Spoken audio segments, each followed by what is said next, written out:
Bismillahirrahmanirrahim. Assalamualaikum warahmatullahi wabarakatuh. Terima kasih terus mengikuti channel ini. Selanjutnya bab yang ke-26 adalah al-ghibah, menggosip. Bab yang ke-26 dari pembacaan kita kitab Taisirul Khalaq itu berjudul ghibah, mengumpat, menggosip seseorang di depan ataupun di belakang kita. Ya dzikru akhika bima yakrahu walau fi wajhi. Ghibah atau menggosip itu adalah membicarakan kekurangan orang lain, yang mana apabila orang tersebut mendengar pembicaraan kita itu dia benci atau tidak suka ketika kekurangannya itu dibicarakan orang lain di belakangnya, walau fi wajhi, ataupun di depannya.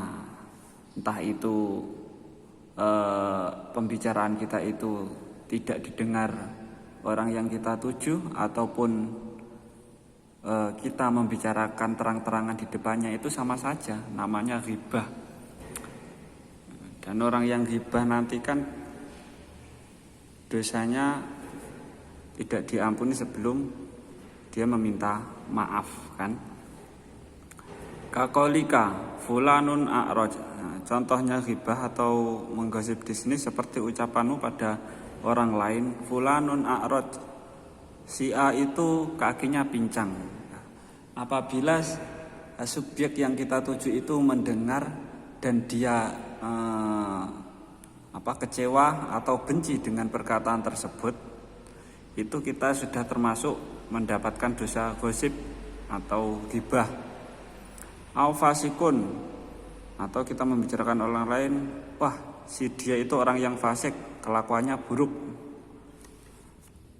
Au fakiron, atau si dia orangnya fakir, orang miskin. Au qasirus siabi, atau turi itu bidzalika tangkisahu, atau dia memiliki baju yang buruk, bajunya jelek. Dan perkataan-perkataan di atas itu ditujukan karena untuk menunjukkan kekurangan orang lain. Nah, itu termasuk gosip. Entah itu kamu bicarakan di depan ataupun di belakang seseorang, ketika kekurangan orang lain itu kamu bicarakan dan dia merasa benci dan tidak suka dengan perkataan tersebut, itu termasuk ghibah. Dan kamu sudah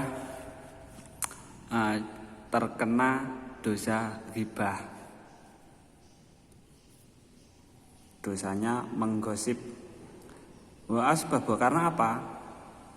Perkataan-perkataan tersebut itu sudah berunsur menyinggung seseorang dan tidak ada maslahatnya dan tidak ada faedahnya sama sekali. Wa asbabuha samaniyah, sebab seseorang menggosip orang lain atau menggibah orang lain, itu yang pertama adalah al-hasadu wa sifaul ghaib, karena dia iri dengan orang tersebut dan mengobati kejengkelannya itu dengan membicarakan kekurangan orang tersebut. Misal ada orang baru beli baju baru atau sesuatu yang baru, mobil kah atau yang lain, terus kita iri, berharap nikmat tersebut hilang darinya. Nah, itu termasuk penyebab seseorang menggosip. Akhirnya dia menggosip, itu uangnya dicari dengan cara yang haram, atau dia mendapatkan uang itu dari orang tuanya, semisal gitu. Nah, perkataan-perkataan yang tidak ada faedahnya dan juga ada unsur mengecewakan orang lain yang dituju itu loh, termasuk ghibah. Dan kita rugi sendiri. Dianya yang kita bicarakan mendapat pahala, karena apa? Karena dosanya orang yang menggibah itu kan akan bertambah, dan dosa si yang dituju kita gosipin itu malah berkurang, dan juga pahalanya malah bertambah, pahala kita berkurang karena sebab dosa ghibah tersebut. Wa iradatut tarafu'i, atau karena seseorang itu ingin terpandang di depan umum, dipandang lebih kelebihannya di depan umum dengan cara dia menggosip orang lain. Nah, itu termasuk ghibah, sebab orang melakukan ghibah ataupun menggosip gitu.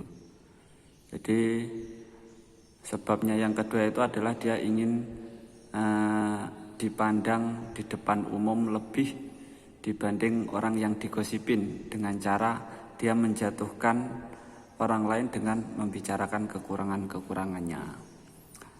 Yang ketiga, wal mubadaratu ila ta'tilil mu'dha anil wusuli ila muradihi. Yang ketiga sebab orang melakukan ghibah itu karena dia sengaja membicarakan kekurangan orang lain, itu agar orang tersebut tidak mendapatkan apa yang dicita-citakan atau yang dikehendakinya. Semisal ada orang ingin jualan, ingin berusaha menjadi pedagang yang sukses, tapi kita tidak suka dia sukses, semisal gitu. Nah, kita membicarakan kekurangannya sampai ternyata benar dagangannya tidak laris atau bangkrut. Nah, itu termasuk orang yang ghibah. Atau seperti contohnya, ada orang ingin melamar gadis cantik, kita tidak ingin dia mendapatkan gadis tersebut dengan cara membicarakan kekurangannya di depan orang lain, sampai orang tersebut tidak mendapatkan apa yang dia tuju. Nah, itu termasuk ghibah dan dosanya sangat, siksanya orang yang dighibah itu sangat pedih. Siksanya orang yang menggibah maksudnya ya, itu sangat pedih. Ya gimana? Dia sama saja bertujuan memutus keinginan orang lain. Itu adalah penyebab ghibah yang ketiga. Bertujuan untuk menggagalkan keinginan orang untuk mencapai apa yang dituju. Yang keempat, wal qasdu ila tabri'atin nafsi. Seseorang melakukan ghibah itu bertujuan karena untuk membebaskan dirinya dari kekurangan-kekurangan, dengan cara malah menjatuhkan orang lain. Itu kan tolol.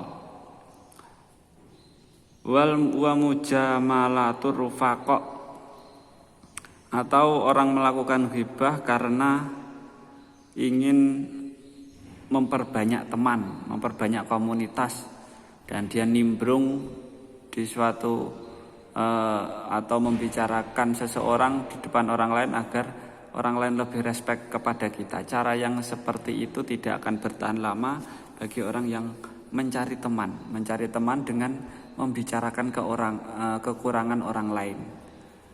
Itu malah kamu bisa-bisa tidak memiliki teman. Jadi ketika berteman atau ngobrol dengan siapapun, ya kita sebisa mungkin hindarilah untuk membicarakan kekurangan orang lain. Nah, jadi kita tidak perlu mencari respek orang lain dengan cara membicarakan kekurangan orang lain. Mencari simpati kepada orang lain kok dengan cara menggosip, kan ya gak keren sama sekali.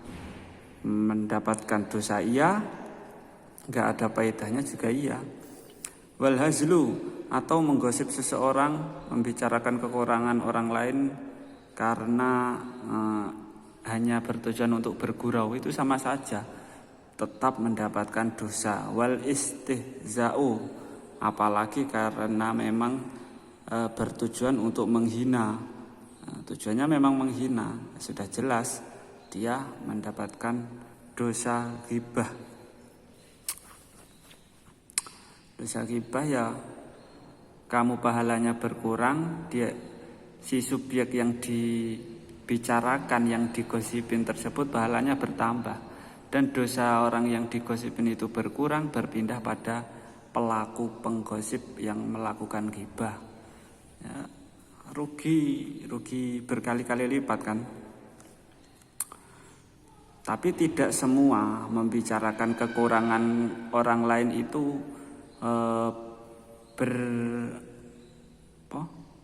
bertujuan ghibah. Walaisa minal ghibah laumul mukasiri ala taksirihi. Tidak termasuk ghibah adalah membicarakan kemaksiatan seseorang karena kecerobohannya. Misal contoh kan, kita mengetahui atau kita menemui seseorang pencuri. Nah, kita kan wajib lapor pada pihak berwajib. Nah, kita melaporkannya itu kan membicarakan keburukan orang lain kan. Si A mencuri. Ya. Tapi yang seperti itu tidak termasuk ghibah. Bahkan harus dilakukan karena apa? Wa irsyatuhu ilama fihi maslahatuhu.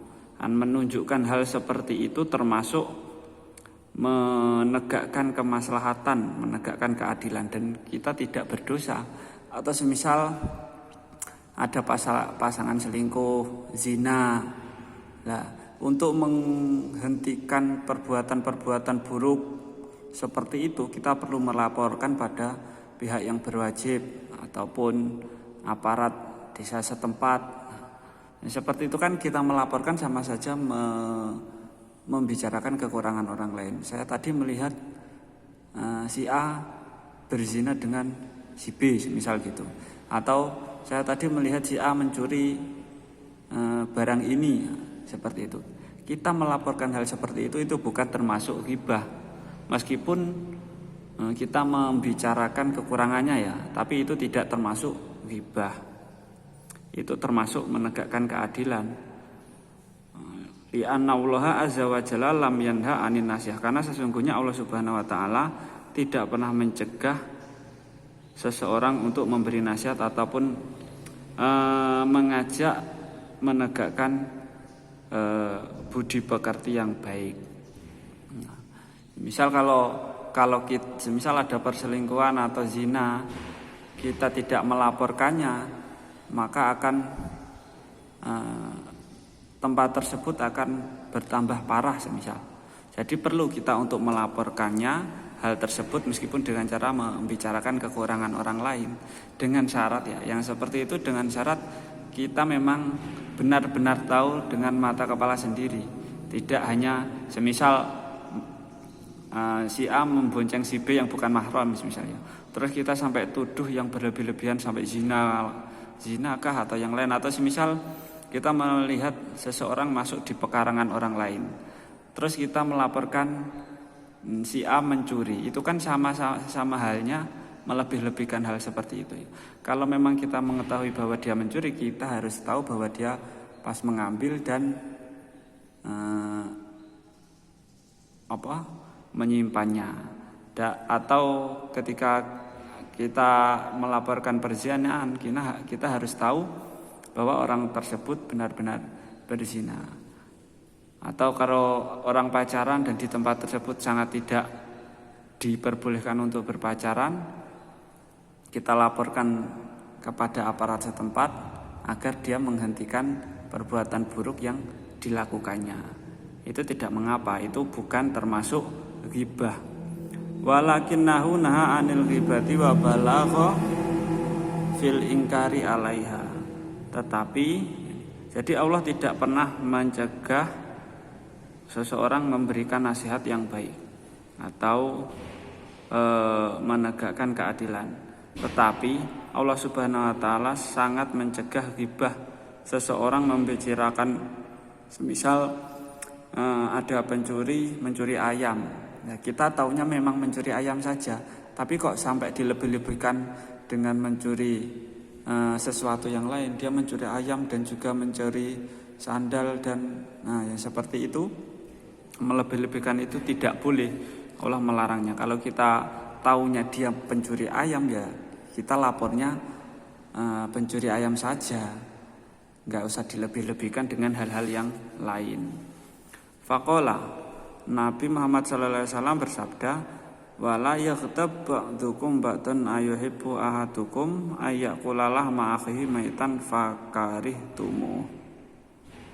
Janganlah kamu menggosip atau mengumpat saudaramu atau teman kalian. Saya ulangi. Wala yaghtab ba'dukum ba'dan. Janganlah kamu menggosip teman-teman sejenismu. Saya ulangi. Wala yaghtab ba'dukum ba'dan ayuhibbu ahadukum ayyakulalah ma'akhi maitan fakarihtumu. Janganlah kamu menggosip pada temanmu, mudahnya gitu aja. Janganlah kamu menggosip atau mengumpat temanmu, ayuhibbu ahadukum ayyakulalah ma'akhi maitan fakarihtumu.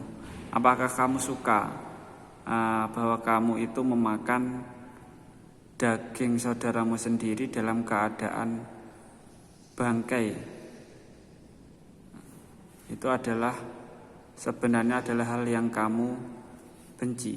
Kita sebenarnya tidak suka memakan bangkai teman sendiri kan, jadi disindir. Jadi janganlah menggosip, itu sama saja kamu memakan bangkai saudaramu sendiri. Jadi untuk bab ghibah itu demikian. Kalau ada kurang lebihnya, saya minta maaf. Kalau ada kurangnya, itu semua dari saya. Kalau ada lebihnya, itu semua adalah dari Allah Subhanahu wa Ta'ala. Jangan lupa share, subscribe, dan komen. Untuk bab selanjutnya yang ke-27, kita lanjutkan di lain waktu. Wassalamualaikum warahmatullahi wabarakatuh.